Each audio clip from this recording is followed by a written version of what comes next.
been a very energetic morning, lots of great content, and we want to keep that momentum going. Today, right now, we want to talk about the importance of diversity and inclusion within the technology sector. And for the past couple of years since we've had Players Tech, we've taken a moment to pause to feature an organization that is truly making a difference. The first year we had Kimberly Bryant from Black Girls Code, and last year we had Christina Lewis from All Star Code. So today we have the Hidden Genius Project here with us today, and the executive director, Nicholson. And we want to talk about how this is having such an impact on young men of color and our role in helping to support young people, whether it's in tech, entrepreneurship, and beyond. So thank you, Brandon, for joining us. So Hidden Genius launched in 2012 in Oakland. What led to the creation of this organization, and why Oakland of all places? Sure. Well, first, let me say thank you for the opportunity to be here. And we're really fortunate to be in a room with so many folks actually who've already supported us to date, including members of the Warriors organization and just other members of our community. So just a little bit about the organization. The Hidden Genius Project, we train and mentor Black male youth in technology creation, entrepreneurship, and leadership skills to transform their lives and communities. We were founded in 2012 in Oakland, California. Our two principal founders are buddies of mine going back almost 20 years now in a scholarship program called the Ron Brown Scholar Program. And the program was started in the name of the late Secretary of Commerce, Ron Brown.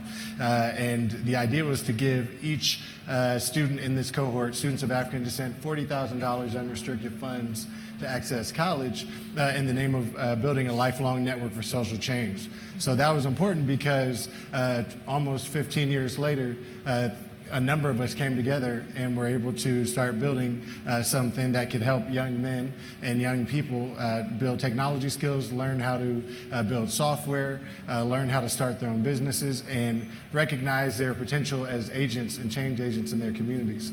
I'm from Oakland, grew up in Oakland.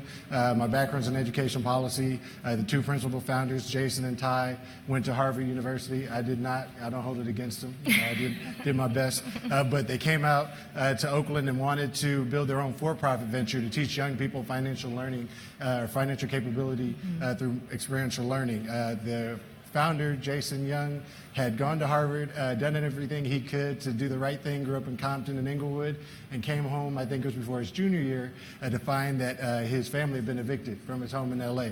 So you can imagine how that hit him, doing all the right things for so long. So he wanted to make sure young people knew how to use their money better. But it wasn't enough for him to start a business.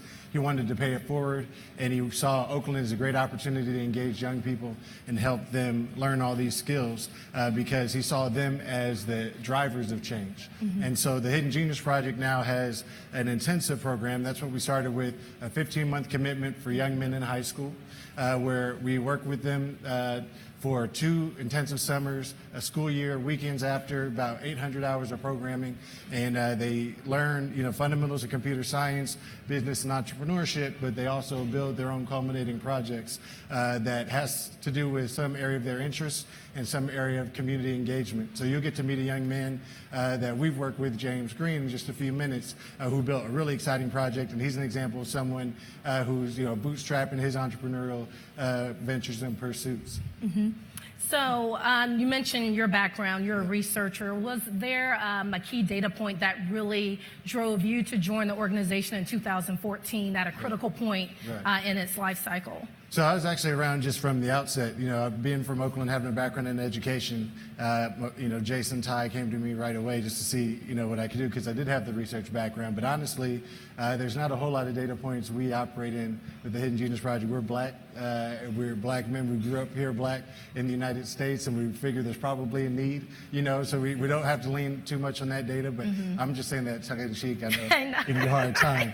but no, I think honestly, a lot of people do rely on and look at what we're not doing. And the Hidden Genius Project, its founding was all about what we are doing, what we have the potential to do, what we're able to accomplish. So we never look at young people that we work with as at risk. You know, a lot of people now say at opportunity, right? But if you hear James's story, you'll hear that, you know, you could have looked at him one way and that would have caused you to cast him off or assume he was incapable of doing certain things.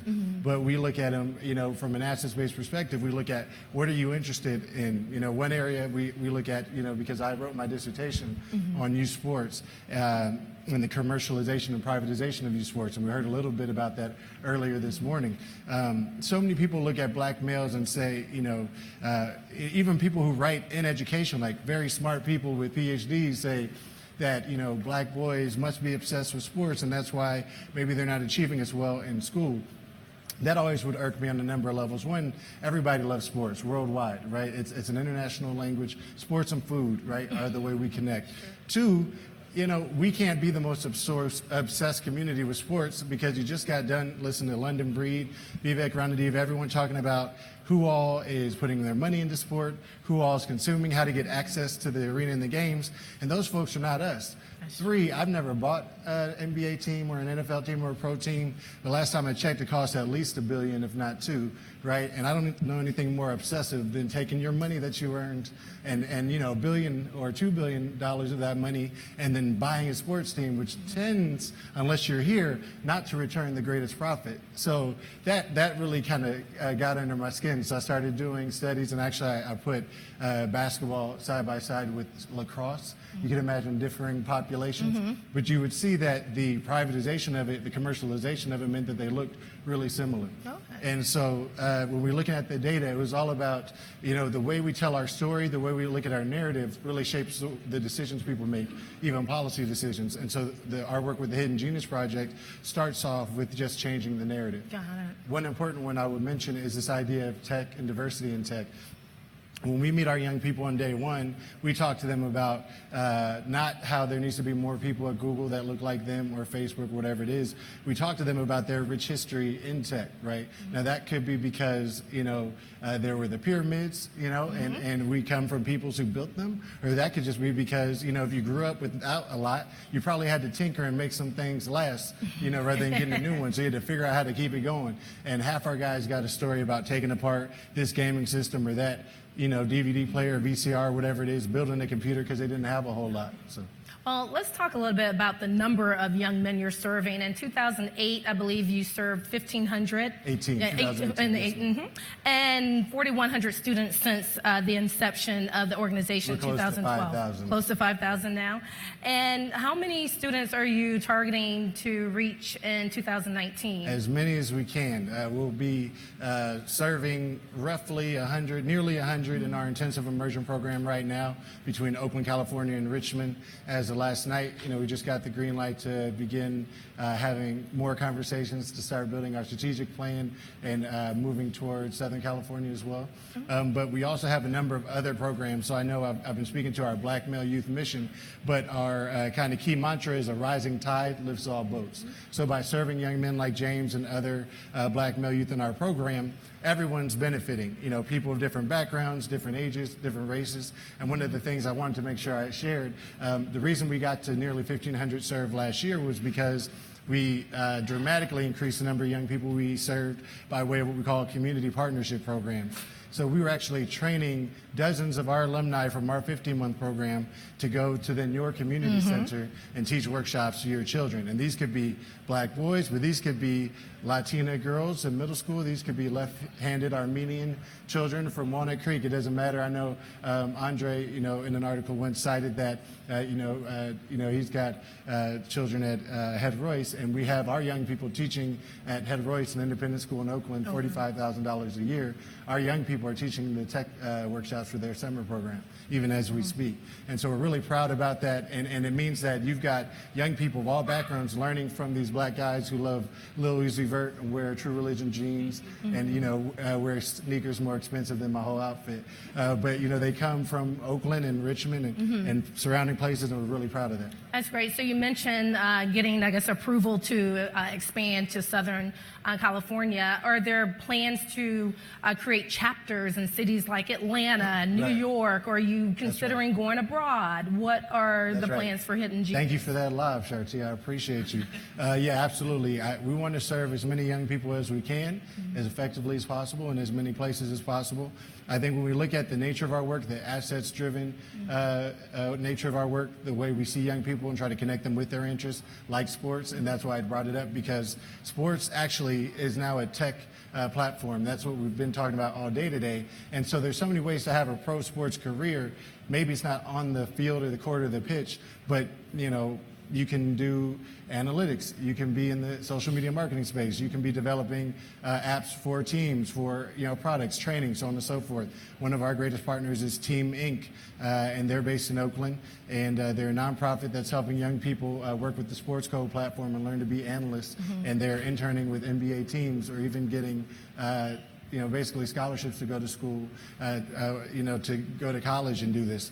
I mention them because we have built platforms that allowed us to take our work to London and Buffalo, New York, and Miami, and different places all around the world and the country to work with young people, not just in the tech space, but in the sports space as well. And you guys have also been to London and South Africa, if I'm not mistaken, right? South Africa's on deck for this October. Okay. We'll be going back. But last year we were able to partner with Chelsea Football Club and Google and do what we call a Tech Slam event in London. So we're trying to tee up now a few more clubs. Chelsea's back on deck, but also looking at West Ham Football Club and hopefully Arsenal and Tottenham as well, and then to South Africa. So what role has the proximity to Silicon Valley had on the access to opportunities for the young men in the program? We're very thankful for our partners in Silicon Valley, and it's a bit of a balance because on one hand, it's important that we're close by and we've got tons of volunteers, including people of color, including black folks, a lot of them in tech, as it turns out, who support us, love us, and help us. But at the same time, it's really important that when we're in North Richmond or in Richmond or East Oakland, where our programming happens, we're very intentional about doing our programming in the community. That there are programs, and we don't disparage them at all, that do set up their partnerships and work in the valley. But we need the young people to understand wherever they are, that's where tech is. And James, I think, is a great example of that, being an East Oakland guy who's able to bring that flavor and that perspective to his work. So. I agree. Al Harrington was just up here talking about the importance of representation. And we're talking about it more and more. Representation in media, representation in the C-suite. How important is it that, for the most part, if I'm not mistaken, most of the staff at Hidden Genius are black men, serving black men? And we are an equal opportunity employer. That having been said, we are a team of 10 black men, but we're accepting applications from all, for sure. No, it's really important. I think the shared experience, the lived experience, the mentorship, the ability to not back down sometimes. Our young people crave structure. And, a lot of times when you look at programs that are integrated and diverse, we're the ones in the back of the corner of the class picture. And, who's letting you stand back there when you say, nah, I'm not going to the front, right? I'm bigger than you. And I'm black, and I had the same experience. I need you to go to the front of this picture, right? Sometimes they need to hear that, right? And so that's an important part of our mentorship as well. We love them, too. We don't just lord our size over them, But no, I think it's just helping them see role models for sure, and then helping them see maybe more in themselves than they can see at that moment. Okay. Well, at this time, we would like to bring on James Green, who is an alum of the Hidden Genius Project. James, can you join us on stage? He brought all this stuff. Thank you, James. All right, you ready? Yep. You brought your gear? Yeah, for sure. Going water. Yeah. All good. Thank you so much for taking time out of your busy schedule to join us today. Can you just share with the audience what impact the Hidden Genius Project has had on your life? For sure. Can y'all hear me? The Hidden Genius Project changed my life completely. When I first came into the Hidden Genius Project, I didn't think that tech was relevant to me. I come from High Street in East Oakland. I grew up hustling in my community, just trying to keep money in my pockets. So my relationship with school was really negative. I was always kicked out of class and told that I wouldn't amount to anything, and I dropped out of high school twice just because I didn't have that support. But I ended up starting to clean shoes as an alternative to selling drugs in my community, and that kept money in my pockets. And so as I got older and I stepped to Genius Project, my mom was looking for programs for me. Genius Project was like, yo, all right, how does technology apply to what you do? And I was like, it doesn't, man, leave me alone. You know, like, I don't know. And that's kind of how it was for a little while until, like having that, like you just asked, how important is black male staff? It's very important because these mentors were able to relate to me and they understood where I was coming from. They understood that I couldn't come to this class and care even a little bit about learning how to code if like I'm concerned about where my next meal is coming from. You know what I'm saying? Like, and so they addressed that with me before they tried to offer me this information that I was really resistant to at first. After a while, I realized, okay, all right, there's some value here, and sneaker restoration does potentially have a relationship with technology, and I realized, oh snap, I want to create a marketplace. I want to create a marketplace where all of us can download this app called Fix My Kicks and access shoe restoration and shoe art. That's Fix My Kicks. That's with 2 X's? No, 1 X. Fix My Kicks. You can follow us on Instagram at Fix My Kicks, FIXMYKIX. And what we're doing is providing this platform for all these service providers around the world who do restore shoes and do use shoes as a medium for art, and provide them this platform so now they can better access their customers. So now we can all access this service and not just believe that we just throw away our shoes when they get old, because they still have life left in them, and it's easy for us to not think about where these shoes end up once they leave our households, but they all end up in the landfills, and they take decades to decompose, and it's toxic for our environment. And so and it doesn't have to be that way, right? Because there's these people everywhere who are offering these valuable service. But I didn't believe in myself before the Hidden Genius Project, before I got to get into these tech spaces. I thought this life was, growing up in Oakland, there's a big wealth disparity. So for me, it was like, that's nothing that's not the lifestyle I'm living. That's not for me. I thought I was just always going to be broke in Oakland forever and in poverty. But being exposed to this information that's not so available broadened my mindset, and really it gave me a lot of hope and created a lot of opportunities for me. And ever since then, I've just been staying focused on Fixing My Kicks, and the website should be out by the end of the summer.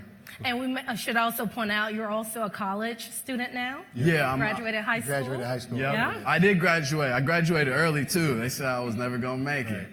I had to go to graduation for sure. Can I make a quick point about that too? Yes, go ahead. What's really important, I think, is one thing James talked about, believing in himself, and you know, at first he didn't identify his strategy as a green strategy, not because he didn't care about the environment, but because it wasn't a domain that had been applied to us. Yeah. Right. And that hurt a little bit too, like to see him that way. We're like, bro, this is an environmental strategy. And we have a history, like again, a lot of times people shape your narrative. And Mayor Breed talked about, you know, folks littering in the projects and whatnot, and that can stick with us. But it's like, we're the greenest people I know in terms of reuse. I didn't know that Country Crock wasn't a brand of Tupperware until I was 27 years old, right? We were just, whatever used to be margarine, now it got everything else in it. We reused everything and turned it into something else in my house. We didn't throw out anything, right? So we've been being green and not wasteful, and so we want him to own that, right? It's not just a domain for certain people from certain places. And so we're really proud of him about that. And the other piece I just have to mention is the reason James missed the session with Farfetch and Goat and everyone, because I know he needs to connect with them this morning. He was teaching our entrepreneurship class for our summer program, you know, and he teaches it by himself. So the guy who could barely keep awake and certainly couldn't get him there on time, right? 2 years later, he's now teaching the class, and he's a role model. So. That's great. And speaking of role model, how does it feel now to be a leader in your community, looking back over the past few years of your life and the great progress that you've made?